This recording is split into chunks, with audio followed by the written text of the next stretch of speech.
कैसी है मेरी आर्मी। आई होप अच्छी होगी, बिंदास होगी और अपनी तैयारी में जुटी होगी। तो मैं मनीष पायल आपका अपने YouTube channel MP classes junior पर बहुत स्वागत करता हूं दोस्तों। तो आज की इस बेहतरीन क्लास के अंदर हम इंडियन आर्मी भर्ती 2024 22 अप्रैल के लिए दोस्तों आपके जीके के 20 महत्वपूर्ण क्वेश्चन देखने वाले हैं। वेरी वेरी इंपॉर्टेंट क्वेश्चन रहने वाले हैं दोस्तों। यदि इस क्लास को आप लगा लोगे तो 100% इनमें से दोस्तों आपका एक क्वेश्चन आपके एग्ज़ाम में ज़रूर पूछा जाएगा। और दोस्तों मैं आपको बता देता हूँ 10 तारीख के बाद आपकी महामैराथन क्लासें स्टार्ट कर दी जाएगी। क्यों मतलब कि 100 150 200 नंबर की दोस्तों आपकी क्वेश्चनों की जो क्लासें हैं वह प्रोवाइड करा दी जाएगी। लगभग दोस्तों आपको 600 क्वेश्चन आपके जीके के और 600 ही क्वेश्चन आपके साइंस के प्रोवाइड कराए जाएंगे। उनमें से दोस्तों एक भी क्वेश्चन आपको बाहर देखने को नहीं मिलेगा। 30 में से 30 आप यहाँ पर दोस्तों एग्जाम में फोड़ कराओगे। तो आज की क्लास में हम 20 क्वेश्चन हल करने वाले हैं और वेरी इंपॉर्टेंट क्वेश्चन रहने वाले हैं। तो आज की क्लास हम बिना वक्त गवाए स्टार्ट करते हैं। और मैं आपको बता देता हूँ हमारी जो क्लास है वह सुबह 10 बजे आपको रेगुलरिटी के साथ नियंत्रता के साथ प्रोवाइड कराई जाती है होती है दोस्तों। तो रेगुलरिटी के साथ हमसे जुड़ना ना भूलिएगा, हर रोज़ 10 बजे सुबह। तो आज की का एक नंबर क्वेश्चन आ चुका है दोस्तों। नंद वंश का संस्थापक था। नंद वंश का संस्थापक कौन सा था बताइए। इसका जो करेक्ट आंसर है वह हो जाएगा ऑप्शन नंबर ए, महापद मनन था दोस्तों। कौन था? महापद मनन था। आपको ध्यान में रखना है, ऑप्शन नंबर ए इसका करेक्ट आंसर लगाएंगे। वेरी इंपॉर्टेंट क्वेश्चन है। चंद्रगुप्त के पोते का क्या नाम था दोस्तों? 100% इसी प्रकार का क्वेश्चन पूछा जाएगा। चंद्रगुप्त के पोते का क्या नाम था बताइए। इनमें से करेक्ट आंसर इसका क्या लगाएंगे? वह था दोस्तों option number B, Ashok. Ashok जो है वह दोस्तों चंद्रगुप्त के पोते का नाम था। और इस प्रकार से पूछ लिया जाए कि अशोक के दादा का क्या नाम था तो क्या हो जाएगा आपका? चंद्रगुप्त। और अशोक के पिता का क्या नाम था? बिंदुसार। और बिंदुसार के पिता का क्या नाम था? आपका चंद्रगुप्त। इसी प्रकार से आपको ध्यान में रखना है। 100% दोस्तों इसमें से एक क्वेश्चन आपका पूछा जाएगा। पिछली भर्ती में यहाँ से पूछा गया था दोस्तों, यही क्वेश्चन पूछा गया था कि चंद्रगुप्त के क्या पोते का क्या नाम है? हो जाएगा क्या? अशोक हो जाएगा इसका correct answer. Option number B इसका करेक्ट आंसर लगाएंगे। आगे 33 नंबर क्वेश्चन आ चुका है दोस्तों। अंगा किस महाजनपद की राजधानी था बताइए। कौन सा हो जाएगा इसका करेक्ट आंसर? इसका जो करेक्ट आंसर है वह हो जाएगा चांपा। ऑप्शन नंबर सी इसका करेक्ट आंसर। 34 नंबर क्वेश्चन आ चुका है दोस्तों। चंद्रगुप्त द्वितीय के समय भारत में कौन यात्री आया था? वेरी इंपॉर्टेंट है दोस्तों। जो यात्री आए हैं को किसके काल में आए हैं वह आपको ध्यान में रखना है। एक क्वेश्चन 100% पूछा जाएगा यहाँ से। तो इसका जो करेक्ट आंसर है वह हो जाएगा फायान। ऑप्शन नंबर ए इसका जो एक नंबर है वह इसका करेक्ट आंसर लगाएंगे। चंद्रगुप्त द्वितीय के समय में ही दोस्तों फायान आया था। 35 नंबर क्वेश्चन आ चुका है। चोल साम्राज्य का अंत किसने किया? चोल साम्राज्य का अंत किसने किया था बताइए फटाफट इसका करेक्ट आंसर आप। तो इसका जो करेक्ट आंसर है वह लगाएंगे दोस्तों ऑप्शन नंबर डी। मतलब कि दोस्तों मलिक काफूर ने भी नहीं किया था, मोहम्मद गोरी ने भी नहीं किया था और मोहम्मद गजनवी ने भी नहीं किया था। ऑप्शन नंबर डी इसका करेक्ट आंसर लगाएंगे दोस्तों। आप कंफ्यूज मत होइएगा कि आपने यह देख लिया कि इनमें से ही होगा 100%। दोस्तों कोई बात नहीं, इनमें से नहीं भी हो सकता है क्योंकि दोस्तों दूसरा नाम भी हो सकता है। तो इनमें से कोई नहीं भी आपको लगाना है, परंतु दोस्तों ज़्यादातर इनमें से मिलेंगे। परंतु दोस्तों इसी प्रकार का एक क्वेश्चन आता है, यह भी ध्यान में रखना है। दूसरी बात दोस्तों, चोल साम्राज्य का अंत किसने किया था यह आपको कमेंट में बताना है। वेरी इंपॉर्टेंट है आपकी किस प्रकार से तैयारी चल रही है। फटाफट इसका करेक्ट आंसर आप कमेंट करो। फटाफट इसका करेक्ट आंसर कमेंट करो। मैं आपके कमेंट देख रहा हूँ, फटाफट करो। फिर ही हम 36 नंबर क्वेश्चन की ओर बढ़ते हैं दोस्तों। 36 नंबर क्वेश्चन आ चुका है। भारतीय इतिहास में किस युग को स्वर्ण युग के नाम से जाना जाता है? Very important. किस काल का जो युग है उसको दोस्तों भारत के इतिहास के अंदर स्वर्ण युग के नाम से जाना जाता है। आर्य युग, गुप्त काल है दोस्तों, गुप्त काल युग, मौर्य युग, या शकेव काल युग? बताइए कौन सा हो जाएगा इसका करेक्ट आंसर। तो इसका जो करेक्ट आंसर है वह हो जाएगा गुप्त काल। ऑप्शन नंबर बी इसका करेक्ट आंसर। गुप्त काल का जो समय है, जो युग है, उसी को दोस्तों भारतीय इतिहास के अंदर स्वर्ण युग के नाम से जाना जाता है। और वेरी इंपॉर्टेंट है, 100% छपने वाला क्वेश्चन है दोस्तों। 37 नंबर क्वेश्चन आ चुका दोस्तों। नालंदा विश्वविद्यालय का संबंध किससे है? नालंदा विश्वविद्यालय कौन से दोस्तों? बौद्ध धर्म, जैन धर्म, हिंदू धर्म या इनमें से कोई नहीं? तो इसका जो करेक्ट आंसर है वह हो जाएगा ऑप्शन नंबर ए, बौद्ध धर्म से। बौद्ध धर्म से नालंदा विश्वविद्यालय का संबंध है। वेरी इंपॉर्टेंट क्वेश्चन है। तो दोस्तों इसका जो नालंदा विश्वविद्यालय कहाँ पर है? बिहार के अंदर है। तो इसका दो इसको ध्वस्त करने वाला था वह कौन था? वह भी आपको कमेंट के अंदर बताना है दोस्तों। सिकंदर महान भारत कब आया था? वेरी इंपॉर्टेंट क्वेश्चन है। 38 नंबर आपका, सिकंदर महान भारत कब आया था बताइए। तो इसका जो करेक्ट आंसर है वह लगाएंगे दोस्तों 326 BC के अंदर आया था। ऑप्शन नंबर डी ही इसका करेक्ट आंसर हो जाएगा। Option number D. 39 number question आ चुका है। निम्नलिखित में से किसने भारत पर सबसे पहला आक्रमण किया था? वेरी इंपॉर्टेंट है दोस्तों। अफगानी, अरबी, तुर्की या तुर्क या मुगल? बताइए फटाफट इसका करेक्ट आंसर। किसने किया था दोस्तों? इसका करेक्ट आंसर बता दीजिए। अरबी जो थे उन्होंने ही दोस्तों यहाँ पर भारत के अंदर आपका पहला आक्रमण किया था। ऑप्शन नंबर बी इसका करेक्ट आंसर लगाएंगे।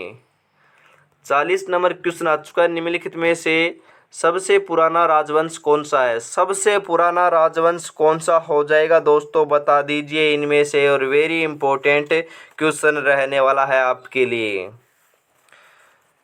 वह हो जाएगा दोस्तों मौर्य। ऑप्शन नंबर ए इसका करेक्ट आंसर। मौर्य तो सबसे पुराना राजवंश है। और स्वर्ण युग काल कौन से काल को कहा जाता है? गुप्त युग के काल को कहा जाता है। आपको यह भी ध्यान में रखना, दोनों प्रश्नों में से 100% एक क्वेश्चन पूछा जाएगा आपका। तो ऑप्शन नंबर ए इसका करेक्ट आंसर हो जाएगा दोस्तों।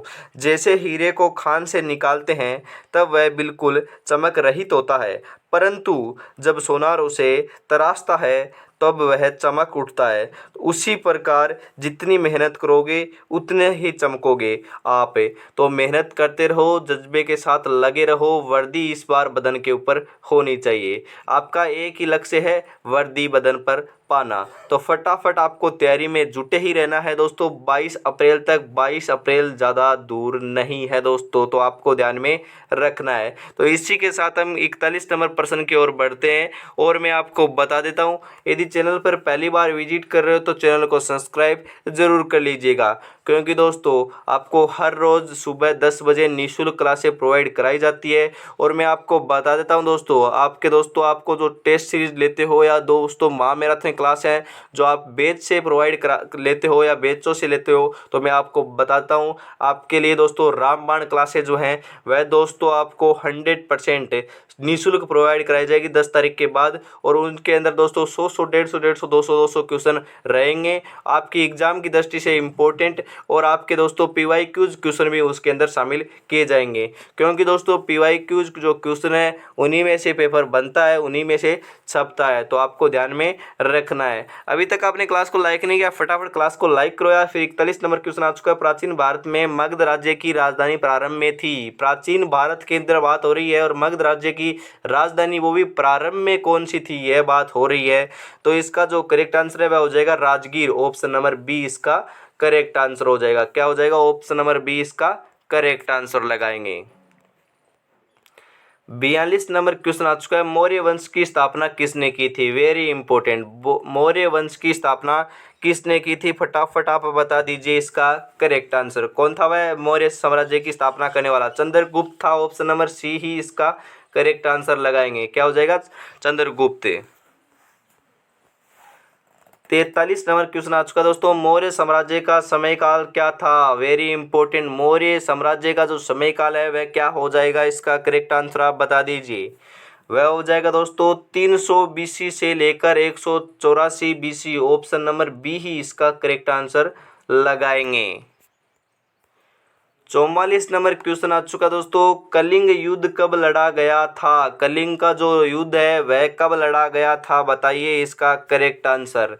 यहाँ पर दोस्तों 261 में लड़ा गया था। ये यदि आपको ध्यान में है तो भी आप यहाँ पर गलत क्वेश्चन कर दोगे, क्योंकि दोस्तों यहाँ पर 261 BC और 261 AD दे रखा है, तो आपको ऑप्शन नंबर ए लगाना है। ऑप्शन नंबर ए हो जाएगा। 261 BC के अंदर कलिंग का युद्ध लड़ा गया था। और वेरी इंपॉर्टेंट क्वेश्चन है, कलिंग का युद्ध से यहाँ से प्रश्न पूछ सकता है दोस्तों।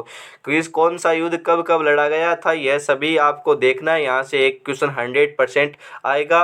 वेरी इंपॉर्टेंट यह टॉपिक रहने वाला है आपके लिए। 45 नंबर क्वेश्चन आ चुका है, गुप्त वंश की स्थापना किसने की थी? गुप्त वंश की स्थापना किसने की थी? श्रीगुप्त ने की थी। ऑप्शन नंबर बी ही इसका करेक्ट आंसर लगाएंगे। श्रीगुप्त जो है वह गुप्त वंश का संस्थापक था। 46 नंबर क्वेश्चन आ चुका है, भारतीय नेपोलियन किसे कहा जाता है? मतलब भारत का नेपोलियन जो है वह किसे कहा जाता है? चंद्रगुप्त मौर्य, चंद्रगुप्त विक्रमादित्य, समुद्रगुप्त, या दोस्तों आपका हर्षवर्धन? बताइए करेक्ट आंसर है इसका। तो इसका जो करेक्ट आंसर है वह हो जाएगा समुद्रगुप्त को भारत का नेपोलियन कहा जाता है। ऑप्शन नंबर सी ही इसका करेक्ट आंसर लगाएंगे दोस्तों। आंखों में अरमान लिया, मंजिल को अपना मान लिया, तो मुश्किल क्या आसान जब ठान लिया तो ठान लिया। तो मैं आपको बता दें दोस्तों, आपने फौजी बनने का सपना ठान लिया तो अब दोस्तों मुश्किलें, हार, निराशा, यह कुछ भी आपके जीवन में नहीं आनी चाहिए। मुश्किलें आ सकती है परंतु दोस्तों आपको हार नहीं माननी है। आपका लक्ष्य एक ही है, इस बार वर्दी को पाना। तो रेगुलरिटी के साथ आप मेंटेन करिएगा दोस्तों। 22 अप्रैल अब ज़्यादा दूर नहीं है। आपके लिए महामैराथन क्लासें लगाई जाएगी, निःशुल्क लगाई जाएगी। रामबाण क्लासें आपको प्रोवाइड कराई जाएगी। उनमें से दोस्तों एक भी क्वेश्चन आपको बाहर देखने को नहीं मिलेगा। हर्षवर्धन के साम्राज्य की राजधानी कहाँ थी? हर्षवर्धन जो है उसके साम्राज्य की जो राजधानी है वह कहाँ पर थी, बता दीजिए इसका करेक्ट आंसर। कहाँ पर थी? कन्नौज के अंदर थी। ऑप्शन नंबर ए ही इसका करेक्ट आंसर लगाएंगे। हर्षवर्धन के साम्राज्य की राजधानी कन्नौज थी। और वेरी इंपॉर्टेंट है, तभी मैं आपको जोर देकर इस क्वेश्चन के बारे में कह रहा हूं दोस्तों।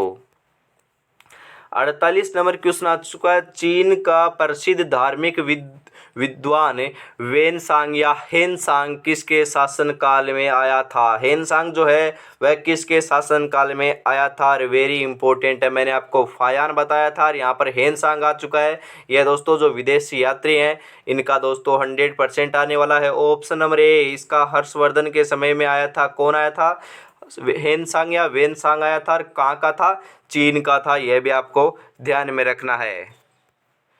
49 नंबर क्वेश्चन आ चुका दोस्तों, बाणभट्ट किस राजा के दरबारी विद्वान थे? बाणभट्ट जो है वह कौन से राजा के दरबारी कवि थे और दरबारी विद्वान थे? आपको ध्यान में रखना है। वेरी इंपॉर्टेंट क्वेश्चन है, बता दीजिए इसका करेक्ट आंसर। वह हो जाएगा हर्षवर्धन। ऑप्शन नंबर डी ही इसका करेक्ट आंसर लगाएंगे। हर्षवर्धन के काल में थे दोस्तों बाणभट्ट। और दोस्तों आज की क्लास का अंतिम क्वेश्चन 50 नंबर आपकी स्क्रीन के ऊपर आ चुका है और वेरी इंपॉर्टेंट है, पहले ही बता देता हूँ। कोणार्क ओडिशा, कोणार्क कहाँ पर है? ओडिशा के अंदर है। यह भी आपको ध्यान में रखना है। मैं सूर्य देव के मंदिर का निर्माण किसने कराया? कोणार्क जो ओडिशा के अंदर स्थित है, वहाँ पर कौन सा मंदिर है? सूर्य देव का मंदिर है ओडिशा के अंदर। उसका निर्माण कार्य किसने करवाया था या निर्माण किसने करवाया था? फटाफट इसका आप करेक्ट आंसर बता दीजिए। तो इसका जो करेक्ट आंसर है वह लगाएंगे दोस्तों option number B, Narasimha first या नरसिम्हा फर्स्ट हो जाएगा इसका correct answer. Very important question थे दोस्तों। तो आज की क्लास में हमने आपको 20 क्वेश्चन प्रोवाइड कराए। आज की क्लास में आपके कितने क्वेश्चन सही हुए?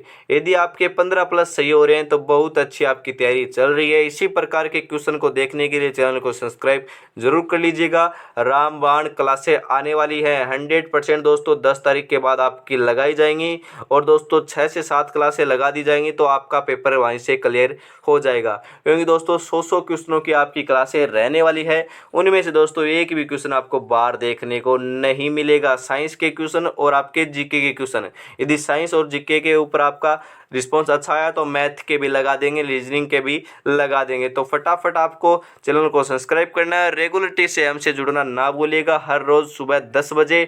और कोई जानकारी आपकी क्लास आएगी उसके लिए आप टेलीग्राम चैनल को ज्वाइन कर सकते हो। छोटी बड़ी अपडेट के लिए डिस्क्रिप्शन के अंदर लिंक दिया हुआ है। तो आज की क्लास पे हम इतना ही रखते हैं, कल फिर मिलेंगे दोस्तों अन्य महत्वपूर्ण प्रश्नों के साथ। तब तक दोस्तों हम आपसे इजाज़त लेते हैं। जय हिंद, जय भारत दोस्तों।